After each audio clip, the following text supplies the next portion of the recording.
And a good evening and welcome to MedStar Health's Inpatient Rehabilitation, bringing quality to life webcast. We're streaming to you live on Facebook and YouTube.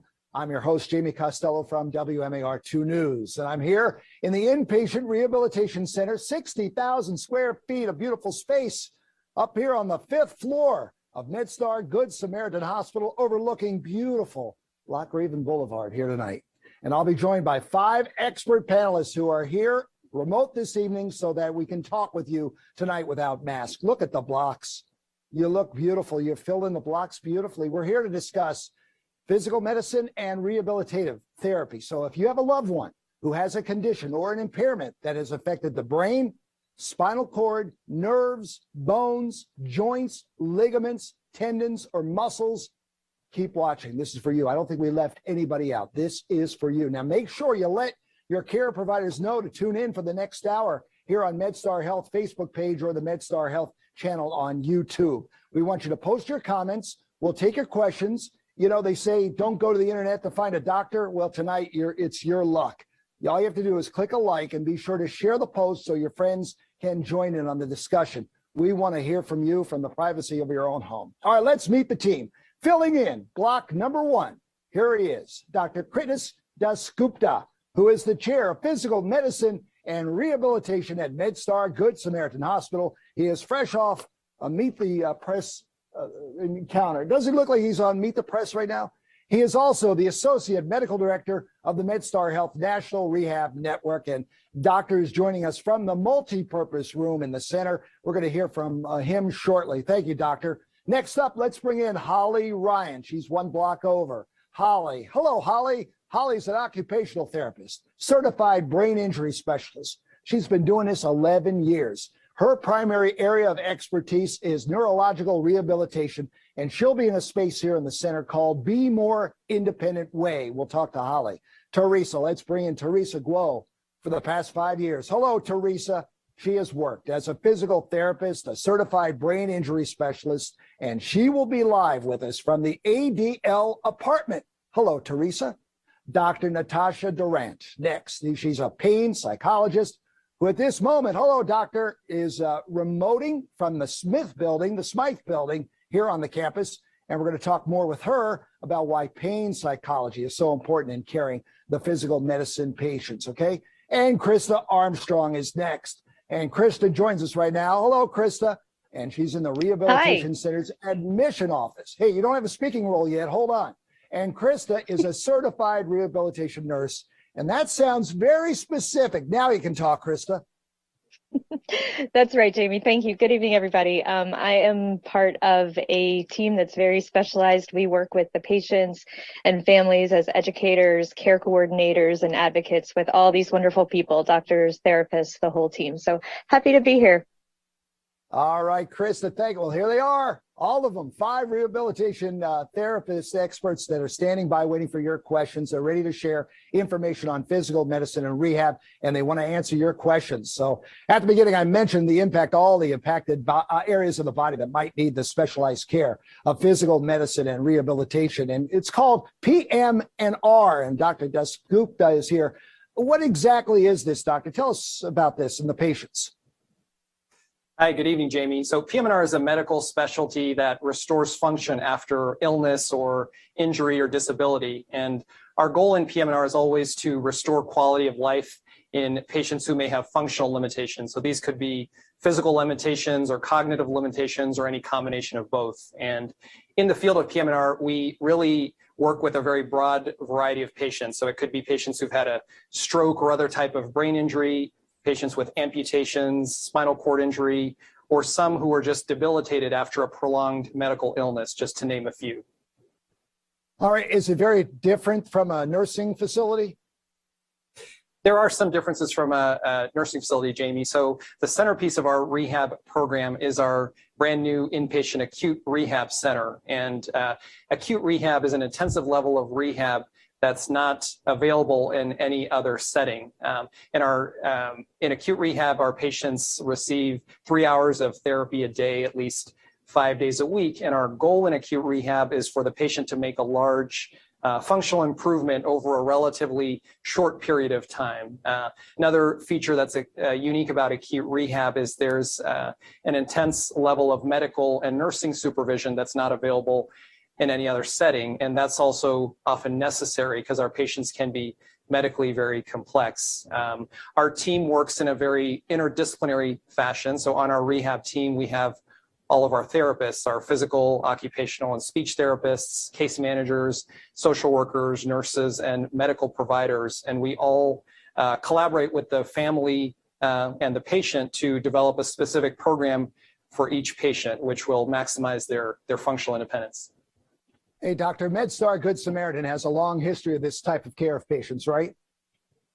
Yes, it absolutely has. So we at Good Samaritan, we opened our doors first in 1968 as a chronic care hospital, and it's really been an extraordinary journey since then. We've really made huge strides in our understanding of what patients need for their care. And so for the last 50 years, we've had really a history and a reputation for excellence in rehab. To really top this all off, in 2019, we opened our new inpatient rehab center that has the latest and most innovative technology to serve our patients.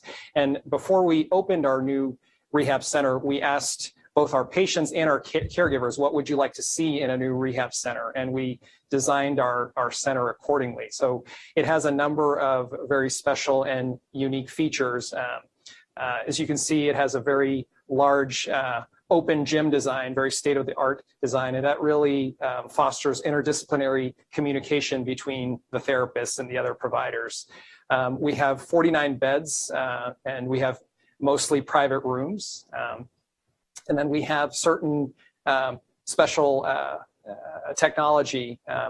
So for example, we have the 0G, which is a robotic body weight apparatus that allows the patient to walk safely without falling. Another example is our Be More Independent Way. So this is a learning laboratory where the patient can practice their community skills. It's like a mock-up of a small town. It has a grocery store, it has the entrance to a house, it has a car, it has a crosswalk, so they can practice all these community skills while they're still in a hospital setting. Another example is our low stimulation gym. So we designed this gym for patients who have cognitive impairment, particularly stroke and brain injury. And this is where they can receive their therapy away from the main gym to avoid sensory overload. Another example is our technology room. And so this is where patients can trial their digital tools and other assistive technology before they go home. And then we have an independent apartment, and this is where patients and their families can spend a night or two before they go home to develop the confidence that they're going to be safe once they go home.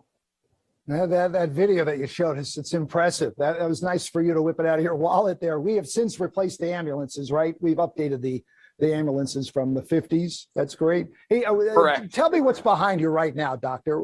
Like, what is that? So right now, sure. Right now, Jamie, we're in the multipurpose room. So this is one of the rooms that was specially designed for our new rehab unit. And this is where patients can work on leisure activities during therapy. It's also set up to have our rehab dining group. So for those patients who may need special help and assistance during their meals, they can get that here from their therapists. Very good, doctor. All right, stand by. Let's talk about strokes. In this country, almost 1 million people suffer a stroke every year. That's a stroke every 40 seconds. It's the leading cause of serious long-term disability. And Teresa, that's where you come in. So join us right now. Tell us about that. Yeah, so many of our patients would say their lives have completely changed after having a stroke. It changes how they move, it really affects them physically, mentally, and emotionally. But I think when they come here and participate in our acute inpatient rehab, it gives them a little bit of hope because we really maximize their recovery after their stroke. And during this time, it's the most crucial time after a stroke because we know that the most recovery and the most neuroplasticity occurs during that acute phase. So when they come here, we have like a stroke clinical specialist who has an NDT specialty, a PT who has a neuro specialty, and 10 therapists who are certified brain injury specialists. And we also have like a beautiful and amazing gym that has the ability to provide the best evidence-based practice. As you can see here, Jen, who's a therapist, is utilizing the 0G, which is a body weight support system. It gives patients confidence to try challenging things. Like this patient right here is getting off the floor. The harness is providing a little bit of support just to make sure he safely maneuvers to get up to standing. But also we can put them in the harness and make sure that they don't fall. We can trial ambulating on uneven surfaces like that mat, practice walking, turning, even like lunges and squats. Really up the challenge to get them better and feeling stronger before they go home. Like even this high tech also provides a way to like tug a patient. So it can provide perturbations to force a patient to lose their balance and then make sure that they're able to recover in preparation for them to decrease their falls risk and increase their independence before going home. Teresa, before we come down here to Good Samaritan, when we know we should come, at home, what are the signs that we're having a stroke at home? And why should we act really quickly to get in here? Yeah, so whenever you feel off balanced, if you feel like your vision has changed or you feel like your strength, one side feels weaker than the other side, if you have any of those symptoms, you definitely need to call 911 and try to come to the hospital as soon as possible. And time is of essence, right? Time is very important in this. All right, what other conditions are treated here? So that's why my job is so interesting, because we treat, like Dr. Jasgupta said, we treat patients like after surgery, like post hip replacements, total knee replacements, even after open heart surgery, after getting a valve replacement. We see patients with complex medical histories. They may have been in the hospital for a long period of time or had a complicated respiratory issue. So then they come here to get stronger and get home, hopefully. Yeah, and not only do we treat all of those things and provide individualized care for our patients during their therapy sessions, but we also provide education for the patients and their families, like cardiac, fall prevention, amputee, stroke. It just keeps going on and on because we want our patients to be prepared before they go home, like, and have their family members to be to feel confident in taking them home as well. We work closely with the MedStar Good Samaritan Limb Salvage Program, and we are developing a specialized amputee program here on the 5th floor. We have a partnership with the Amputee Coalition Group so that we can provide our patients with a network of resources. And Ryan will talk more about what we work on with patients with a new amputation. All right. Well, you know who's home for Thanksgiving? Michael. He's a former patient here at Good Sam, and he is home tonight. He's watching this on Facebook.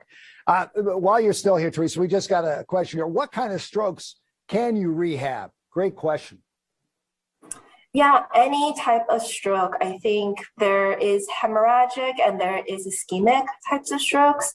But when there is an acute event that happens to the brain, I think it is very important for them to get some type of rehab. The more intensive, the better, because like I said, that's when you're going to get really the neuroplasticity, the nerves reconnecting and healing and building up to be able to move better and bring the connection between the brain and the rest of the body. All right, Teresa, thank you. Standing by. More questions coming your way. You know, inpatient rehab also plays a very important role here. It helps patients improve their quality of life through activities of daily living. So let's bring Holly in. Holly's going to give us some examples of that. Holly, good evening to you. Hi, good evening. I actually really am passionate about activities of daily living because as an occupational therapist here, it's my job to help patients get ready to go back to all of the activities that they used to do. And that's very individualized, patient to patient. For some patients and most patients that we get here at Good Sam, the stepping stones are, can you get out of bed? Can you walk across the room? Can you bathe yourself? Can you dress yourself? Those small things that we take granted for daily, that people who have had a stroke or other medical complications definitely struggle with. So many times we'll have patients come in and say, I never knew it could be so difficult to put on a shirt, or I never knew it could be so exhausting to do these things. And we do try to progress that to other things that patients find important and people find important in their daily lives. That could be taking care of their family or their pets outside. We do training on how can you safely let your dog out? How are you going to get the food into the dog bowl that's on the floor without bending over? And then we also progress that into, can we get back into the community and do the things that we want to do in the community? And you can see behind me here, I am in our Be More Independent Way. And you can see we have a market, and we do have some real food items and some pretend food items. But some of the real food items, we will actually have patients do grocery shopping activities where they have a list and a recipe. They can grocery shop, they can check out through a cash register, they can load their items into the car, and then they can take those food items to our OT kitchen and prepare them. So it's the same activity that you would do on a normal daily basis in the community that we're preparing you to go back to, because that's something that's important in daily life. Around me in this room also, we have unlevel surfaces, so patients can practice walking on some of the sidewalks that might not be in the best repair, as well as a timed crosswalk, so we can practice being safe when we get back into the community. And Emily, one of our speech therapists, is going to show us a little bit more about our MedStar market in this video. That is incredible. How has it changed your life, seeing everyday life being lived out right here at Good Samaritan? What's that like for you? I think for me in particular, it really helps me feel grateful and feel thankful for the fact that I am able to go and do all of the things that I choose to do on a daily basis. Our patients come in, and it's the first time that most of them have relied on someone else to do these things for them. So it can be kind of embarrassing. It can be kind of difficult to take. So helping someone be able to achieve a goal that they have set is just incredibly rewarding. And tell me about that ramp. Tell me about the ramp again. So the ramp that we have here, we have one that is an on-level surface, and that allows patients to practice walking without tripping on hazards like they might find in the community on an on-level surface. We also have a ramped entry into a home, which one of our physical therapists, Ronnie, does demonstrate in one of our videos. How do you get into your home? How do you get out of your home? And you can see. Yeah, let's take a look right now. Here, explain what we're looking at right now. Right now, you're seeing Ronnie assisting a patient up a ramp into the home, and she's going to have to step over a threshold in order to get into her home. And once she achieves that threshold, she's going to practice another exit. So opening a door, that becomes more complicated when you are using a cane or a walker. So we do like to incorporate things like that. And then getting up and down stairs, because most people do not have a ramped entry. We have some trial to walk upstairs to get into the home with one railing, which is what most people have at home. We also, as you saw there, have a mailbox that people can practice opening to get their mail. We also, in our grassy area, we do have some yard utensils like a rake and a broom, so people can practice even going further and doing their yard chores, things that we don't even think about on a daily basis, but become much more difficult, and you need to practice before you go home from the hospital. Amazing. All right, we'll stand by now. Now I see the car there in that space, and I recognize that from when it arrived here because it was quite a visual in the community, right? Yeah, actually, if you look really close at the windows there, I think you can see myself and one of my patients, because most of the patients here actually lined up. We worked on our standing tolerance, and we watched as they lifted the car up to the 5th floor. They actually brought it in through one of the windows in the OT gym. So we got to watch them kind of roll it in and bring it through the gym. And that car actually makes a big difference for a lot of our patients, because it allows them to practice the first thing that they're going to have to do when they leave the hospital, which is get into their car to go home. Generally, we train our patients' family members to assist them with that. Recently, I've trained a patient who was going home by themselves, how they were going to get in and out of the back of a car with a taxi to pick up their bag, and how they were going to safely manage all of that. The car here actually is a hydraulic lift vehicle, which is nice because then we can simulate if the patient has an SUV, which is higher off the ground, or a car that is a little bit lower to the ground that might be harder to stand up from or to get into. Is there anything you haven't thought of? I don't think so, but if you have any ideas, let us know. Yeah, nope, you covered it all. All right, stand by. You know, one of the most exciting advances seen in physical medicine is in technology, the use of simulated environments, robotics and apps, and all designed to help patients overcome limitations. Tell us about the technology that we're seeing used right here, Holly.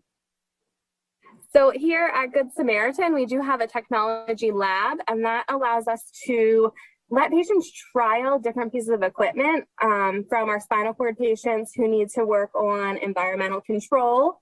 We have some echo dots that kind of help them with turning on light switches. We have self-feeding utensils, liftware that kind of levels out. So if you have tremors or if you're weak and you're not able to get the spoon all the way to your mouth, you can use that. We have large lit and sounded items for patients with low vision to remind them to take their medication on time, or to remind them of a recipe and how to carry that out.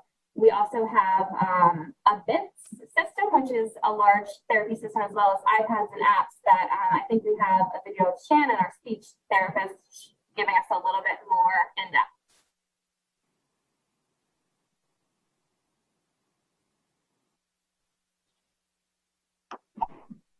From simple to complex, targeting hand-eye coordination, balance, visual processing, and cognition. Physical therapy, speech therapy, and occupational therapy can all use this device in their treatment sessions.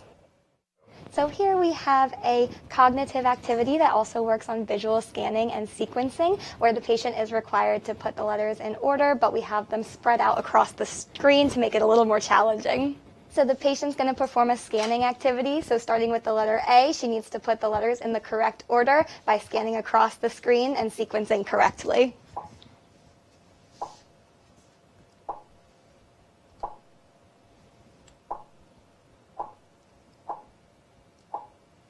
This can also target balance as well as coordination. So we have a wide array of technology available in our tech lab. We have alternative and augmentative communication devices to help patients with producing their speech and communicating. We also have Amazon Echo Dots so they can practice using functional devices in the home. We also even have diabetes testing kits so we can help our newly diagnosed patients get in the hang of managing their diabetes. So here we have adaptive equipment that we actually use to help our patients who are relearning the process of feeding themselves again. Over here we have different Kindles that we're actually able to loan out to our patients so they have something to do in between their therapy sessions to continue working on cognitive activities or just reading for enjoyment. Great job. Can we go back to Holly? I have a quick question, Holly. You mentioned, you just touched on it, about the technology, about taking medicine. I know some will go to bed at 10 o'clock and wake up at midnight thinking it's a new day and they pop pills. Then they wake up at 2 and they pop another because it's a new day. How does the technology help them know that they're not overdosing, so to speak, at home? We actually have an automated pill system here, and what happens is a caregiver can load a specific number of pills into the device, and then the device unlocks and automatically will dispense those pills into a cup at the appropriate time. So if the caregiver sets it up and sets it to a timer, the patient does not actually have access to their pills when they're not supposed to have them. It will only turn and dispense when they're supposed to take them. Brilliant, brilliant. Did you invent that? Because if you did, you can retire tonight. I'm telling you. That's great, Holly. Thank you. All right, rehab nursing plays a very special role in caring for our patients so that they're able to participate in therapy, and they work with their families too. So let's bring in Krista right now. Krista, what distinguishes rehab nursing from other specialties? Tell us. Hi, Jamie. Actually, I want to start just to let you know, we actually have a lot of nurses that are certified in rehabilitation by the American Association of Rehab Nursing.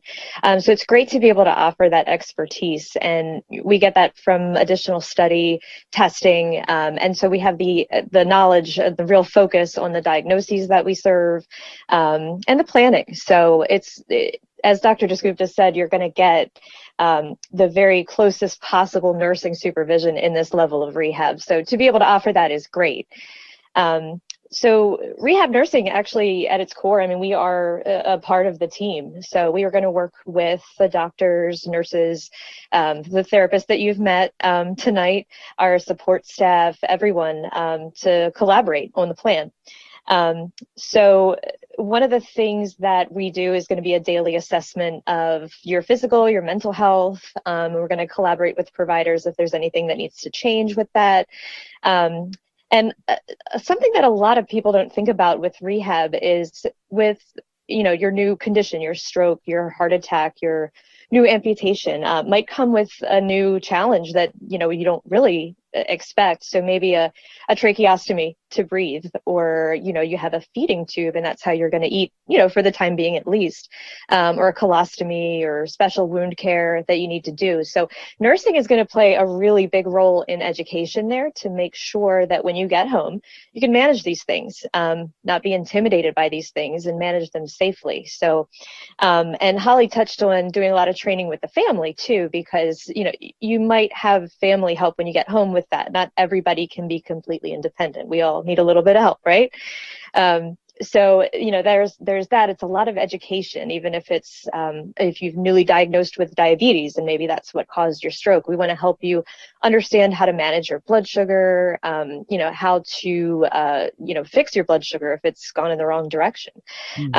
So, and primarily, actually, what we're doing is we're learning about the patient. Now, they're going to work with therapy every day. Going to learn new tricks now, how to transfer correctly, how to keep weight off of maybe a limb that they've had surgery on. Or, sometimes if you've had spinal surgery, you can't really twist or bend. So nursing is going to take and continue that teaching past the therapy session. So at the end of the day, it's nursing that's going to spend dinner with you, and, the night, our excellent techs and nursing staff are going to do that. So, we want to make sure that we know how to take care of people with those diagnoses. And we want to make sure we know how to transfer you correctly, and we know how to help you keep the weight off of that foot, because we're going to keep on teaching it through the night, and then, get you ready for that next day so you can just pick up where you left off. So we're kind of the right hand of the therapy in that nature. All right, it's 2:00 in the morning. I have to go to the bathroom. Here's video to show you how you're going to do it. Let's take a look. Okay. I'm here with the patient, and we're going to cue her to get her teeth brushed. Good morning, Miss Brenda. Good morning. We're going to get ready for the day, so we're going to brush your teeth. Okay. I have a little washcloth for you. Okay. So if you need to wipe. All right, I'm going to put this around your neck. All right. I need you to get the paste. Okay. All right, I'll help you wet your toothbrush a little bit. All right. And then you can take your mask off. Yes. All right. Getting all the creases, your tongue, and everything. Is any tooth bothering you right now? Mm-mm. Oh, good. And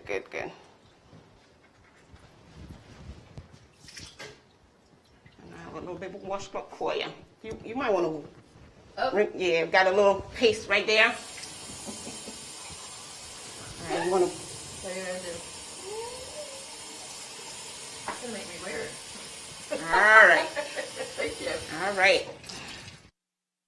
This is the inpatient rehab unit. Some of our patients have strokes, spinal cord injury, hip replacement, and they cannot get up by themselves. So we use the ceiling lift to kind of help them get in the chair. Not all the rooms have this lift, but we've been privileged to have some rooms that have this lift.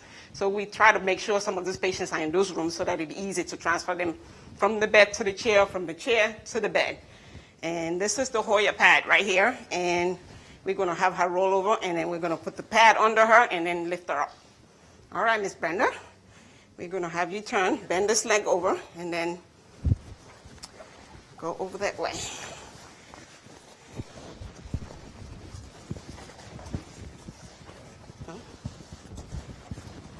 All right, so we need to put the pad halfway. There should be some on this side, and then I roll some in, so when she comes back this way, she'll have room to pull the other one on that side. So we're going to put this leg down. We're going to bend this leg right here, and you're going to come over to me. All right, we're going to have you back on your back, and we're going to crisscross the pad in between her legs.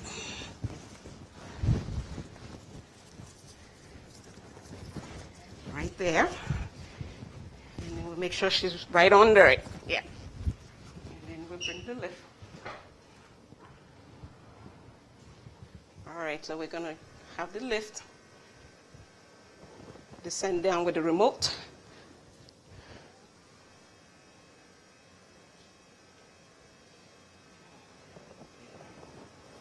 All right, I think we are good right there. And we're going to connect the loops.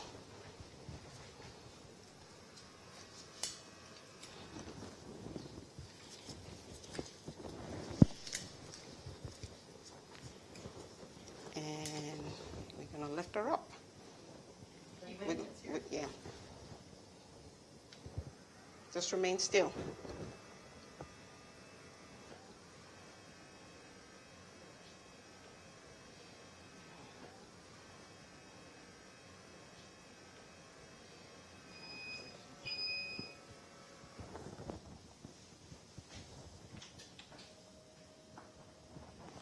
All right, perfect.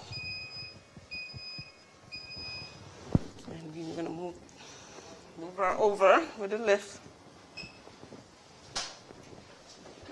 And we're going to put her back. And then we'll lower her into the chair. And splash down. Krista, let's bring Krista back. Krista, people are going to see that it takes two people to lift one patient. At home, if there's only one person, what can be done? Well, our therapists are going to kind of evaluate that with the discharge plan and see if that's a possibility. There are some people who have two people maybe, but we're going to work on that and make sure that's a safe option. Good. Okay. I know a lot of people are watching that saying, well, I don't have two people. So that's great. Yeah. That's great. We'll lift, right? All right. Thank you, Krista. Let's be honest. Sometimes patients are dealing with pain, and that's generally a part of the care plan that they need specialized care. And there's an entire psychology around pain. Right, Dr. Durant? You are going to be in here and telling us it's a matter of the mind. Tell us.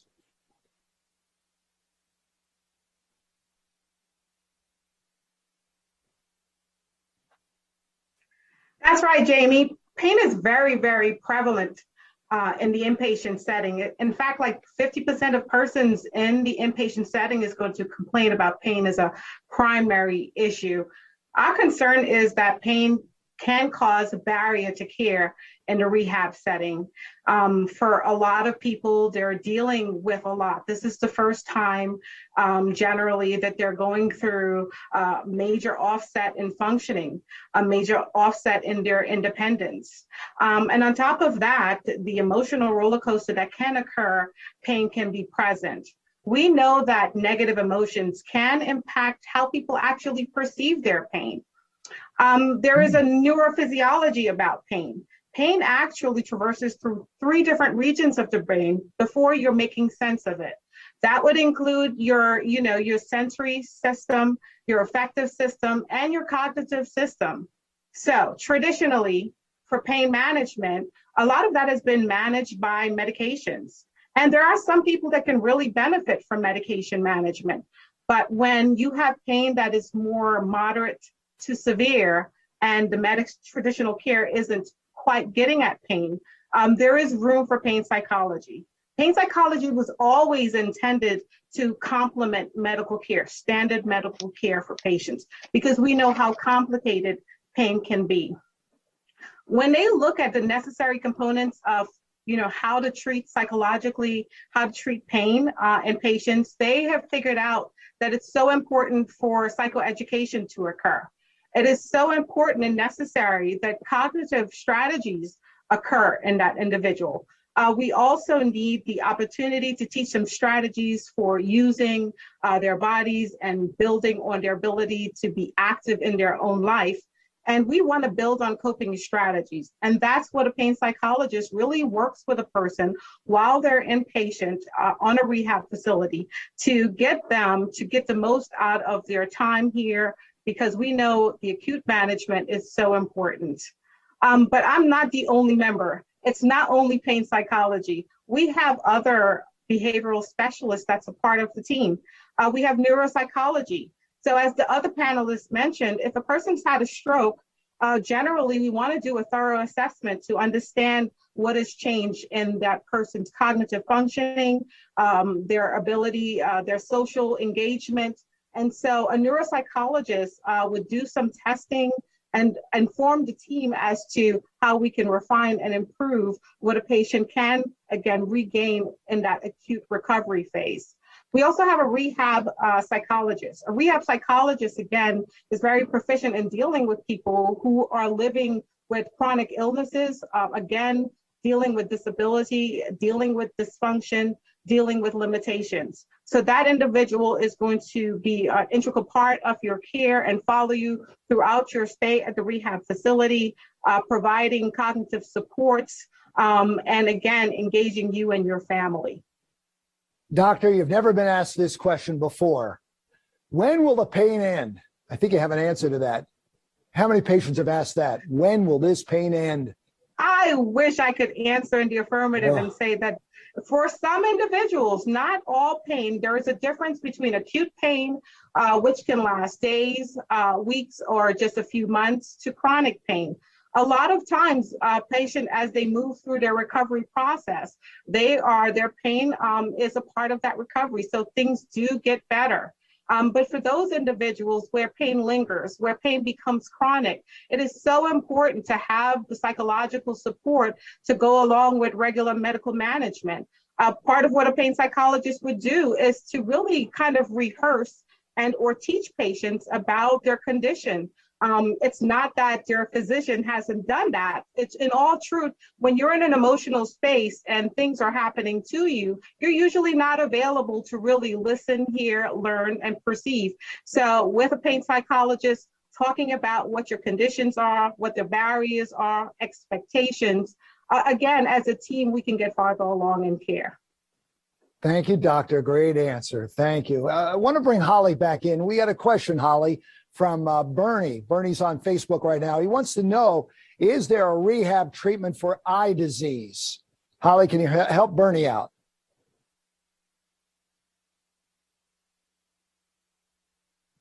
Sorry about that. Here at Good Sam, we actually have been developing more of a vision and a neurovision program for patients who are recovering from stroke.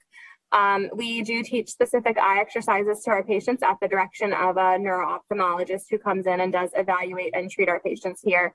She provides information for the physicians here as well as the occupational therapists to teach patients some compensation strategies as well as exercises to regain vision. With occupational therapy, we also do work a lot with that perceptual skill of sometimes after a stroke, a patient might have a neglect or less attention to one side.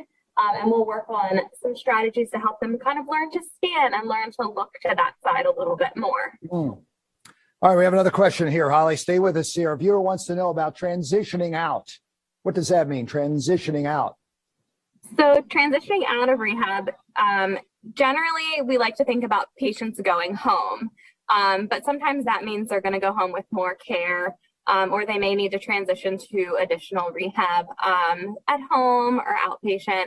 But as a team, we kind of help guide that decision. So length of stay is very individualized for the patient. We average maybe 1 to 2 weeks here, but we have a team conference with our physicians, with all of the therapists, physical therapy, occupational therapy, speech language pathology. Our rehab psychologists do come in, our nurses do come in, and sometimes we'll have someone from pharmacy come in. So the whole team talks about how is the patient doing, what are their individual goals for home, what supports do they have at home, and what supports might they need to be able to return home. And from there, we will talk about a projection of a discharge date. When do we think you'll be able to transition out or to go home? But in order to go home, like we've talked about this whole time, we do have to assess the patient's ability or the person's ability to interact within their home environment. And we do that here, as we saw Teresa in our ADL apartment earlier. In our ADL apartment, you see she's sitting in a kitchen, and that's a real working kitchen, so people can practice. Can they do safe meal prep? Can they safely navigate their home to do their, what we call IADLs, or what most of us would call chores, getting to the washer, getting to the dryer, vacuuming? Can they go into their own bathroom and do their entire routine? And another advantage of our ADL apartment would be our bed that is in there is also on a hydraulic lift, so patients can practice entering a bed that's at the height that they would have to at home.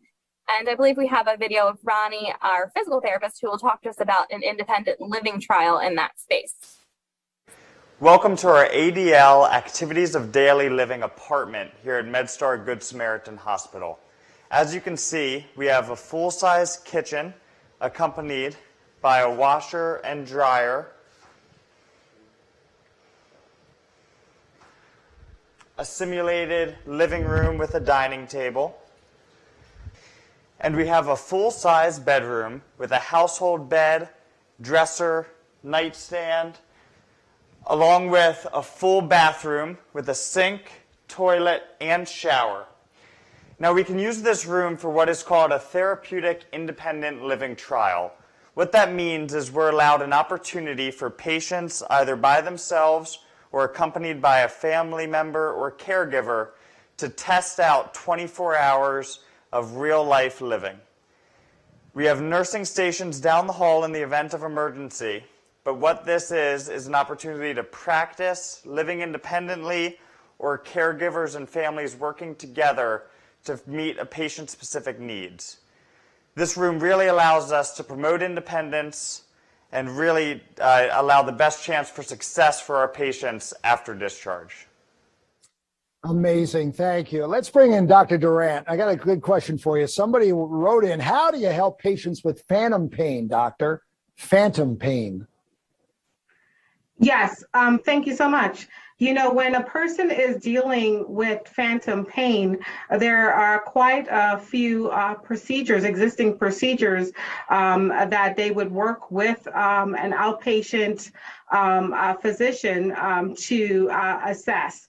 But from a pain psychology standpoint, a lot of what we do is around living or learning to manage and live with pain. So normalizing what the pain means, understanding the neurophysiology behind phantom pain, using and desensitizing that area, becoming familiar, and then strategies from both cognitive behavioral therapy or mindfulness-based stress reduction to tolerate the varying sensation that a person would feel. Thank you, doctor. I want to go with Dr. Desculpa right now. Doctor, even before we started this, you wanted to make sure that patients are not alone in all this, the process. So how do you involve the families of the patients? How do they get involved in this?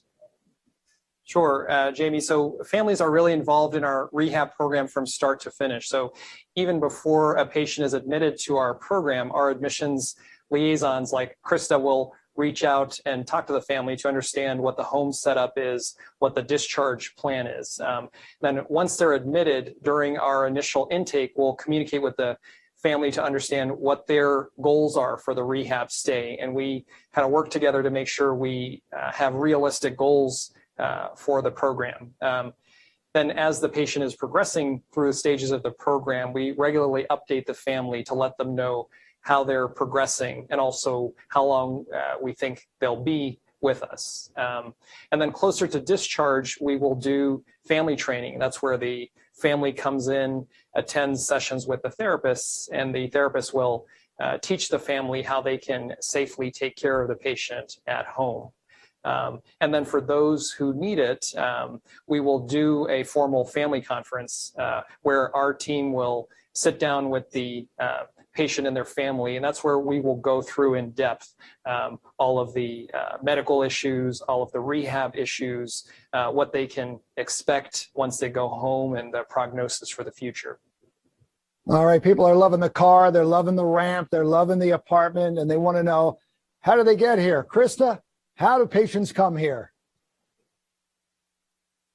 That's actually my area of expertise. My current role is I work in the admissions office here, and I work on a team of nurses. We have a physical therapist and an amazing support staff. So what we do is we get referrals from anywhere, hospitals in and out of state, sometimes from a skilled nursing facility if someone thinks that they need a more intense level of rehab. Home health can send us referrals, primary care doctors, specialists. We have the outpatient clinic. And what we're really looking for is our program right for them? Do we have enough time in our short length of stay to get you to reach your goals? Can you tolerate 3 hours of therapy? And do you require and will you benefit from that close medical and nursing supervision? You know, with all those things in mind, are we going to be the program that's gonna get you to that goal? So, and all of us involved kind of collaborate on that too. So and past that, we really do the legwork for you. And anybody who has questions or is interested, or a patient somewhere, can talk to their social worker, their therapist, their doctor, their case manager, or even call us. I think we've put the number up a couple times, but our office is at the 443-444-4701, and we're happy to talk through any questions anybody has or how to get those referrals to us. So yeah, that's all there is. Nicest person in admissions I've ever met. You know, that's great. Thank you very much. Way to go, Thank Krista. you. You're going to get a promotion after this, I'm telling you. Hey, listen, we want to bring Holly. Holly was telling us how to shop for groceries. She did our grocery bill. She went around and shopped, but we're going to show you a video right now. She touched upon it. We want to show you more about this. It's called the Be More Independent Way. This is where you do that way, and then you find your way home. Take a look at this. Hi, my name's Emily. I'm a speech language pathologist here at MedStar Good Samaritan Hospital. And one of the things that we target a lot in speech therapy is actually cognitive therapy. This could be anything from targeting a patient's memory, attention skills, problem solving. And it's a great place here for us to target it in a functional atmosphere. We may have the patients use strategies to memorize a grocery list. When they come in, they may use their visual attention strategies to scan, to look for the items, make selections, and even implement problem solving for price comparisons, financial management calculations, or even making sound nutritional choices to help meet different various medical needs that they may have. So this space is wonderful in helping us really bridge the gap from being in the hospital to getting back to their day-to-day life. Outstanding. All right. Well, we've talked about strokes. We've talked about other diseases. What about amputees? How do they get better? We have a video to show you. You will get better. Watch this. All right. We're going to work through a transfer with Jim here. One of the main reasons that people come to rehab for amputation or limb loss is to make sure that people are able to do all the things that they need to do at home. So transfers are a main part of that. I'm going to have you start with one hand here, okay, and then you're going to move this hand over onto the chair, okay, and then up and over. Good. Good job. Thank you. Okay, we're going to take a walk down this way a little bit and turn around and come back. One of the things that we're focused on here is making sure that people can move around their house as well as they can when they do get home. Sometimes that involves using a walker, sometimes that involves using a wheelchair, depending on what we're able to do. All right, you ready?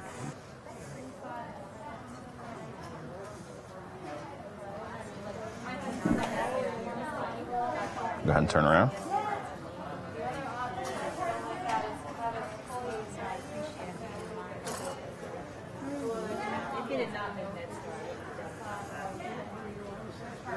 And then just go ahead and take a seat on the mat again for me.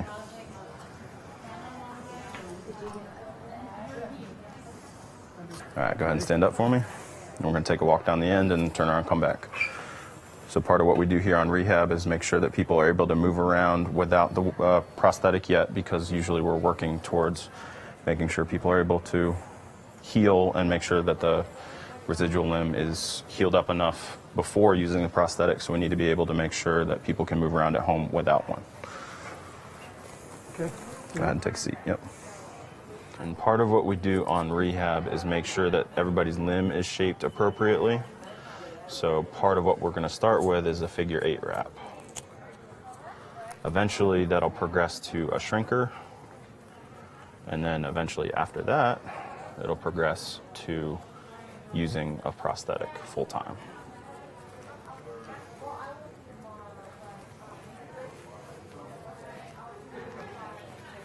Not too tight.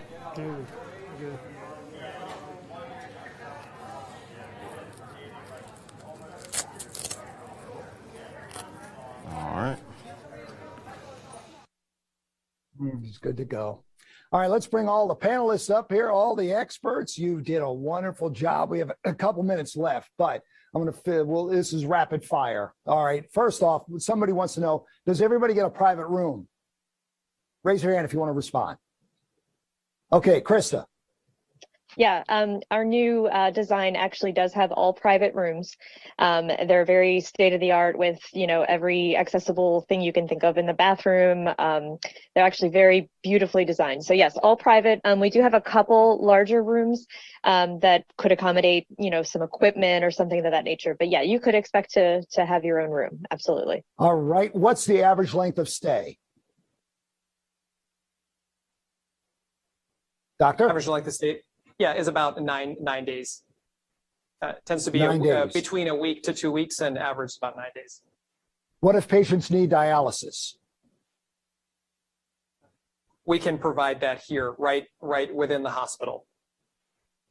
All right, I understand. We're going to show, we went back, somebody's going crazy about the car being lifted here into the hospital. So we want to talk about the car coming in and how this therapy again works.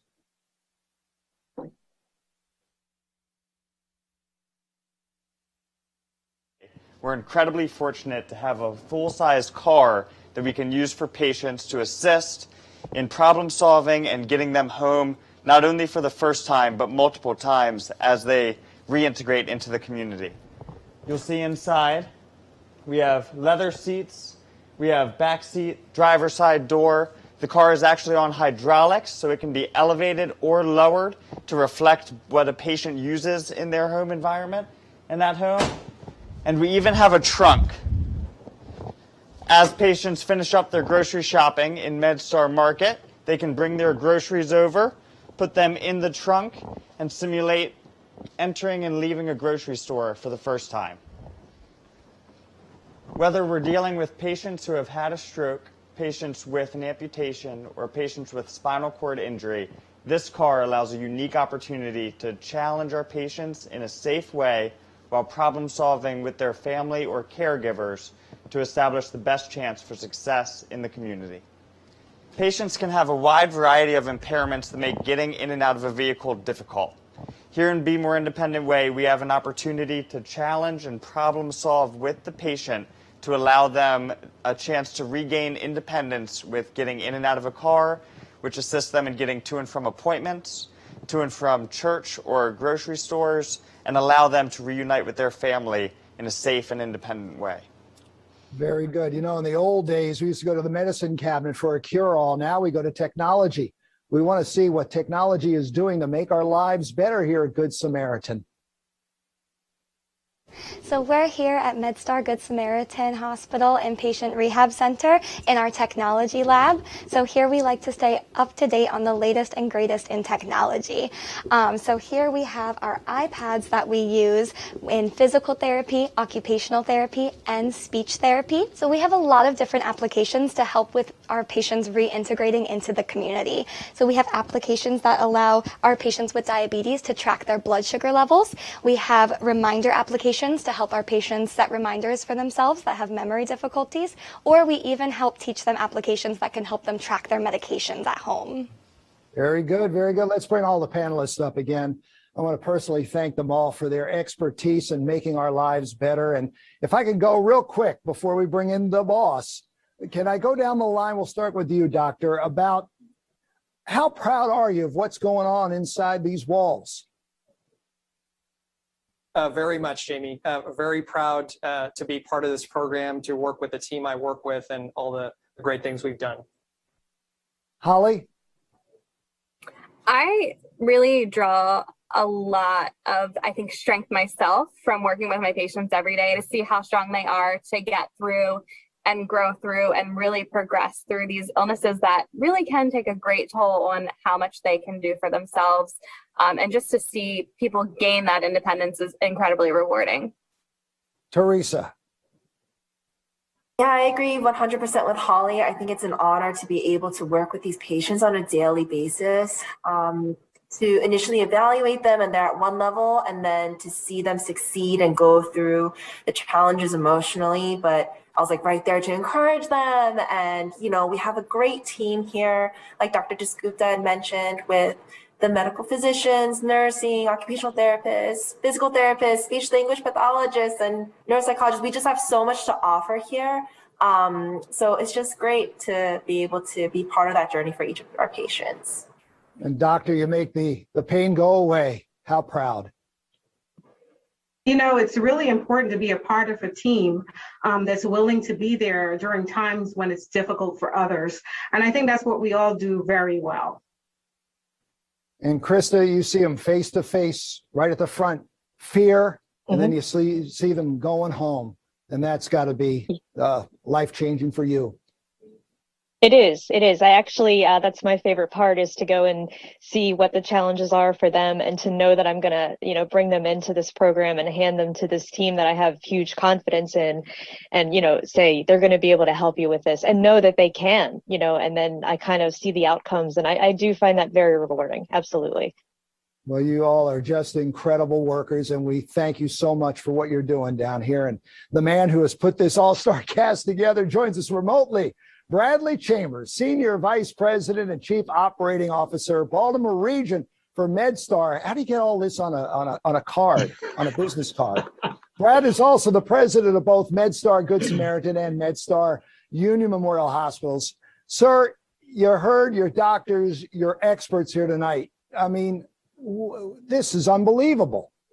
They're wonderful, wonderful staff, and we're so proud of the legacy that we have established, Jamie, with rehab at MedStar Good Samaritan. It's at the core of what we do, and as Dr. Dasgupta mentioned, we've been doing it for over 50 years to the community. But what makes it so special is the talent that you showcased tonight, their ability to work with each other, to interact with the patients. It's what has made the rehab program at Good Samaritan Hospital so special for so many years. Did you learn something here tonight? Oh, without a doubt. The beauty of my job, and really what keeps me going, is the ability to learn from the people. It's the people that make our wonderful services at MedStar Good Samaritan and across MedStar Health so rewarding.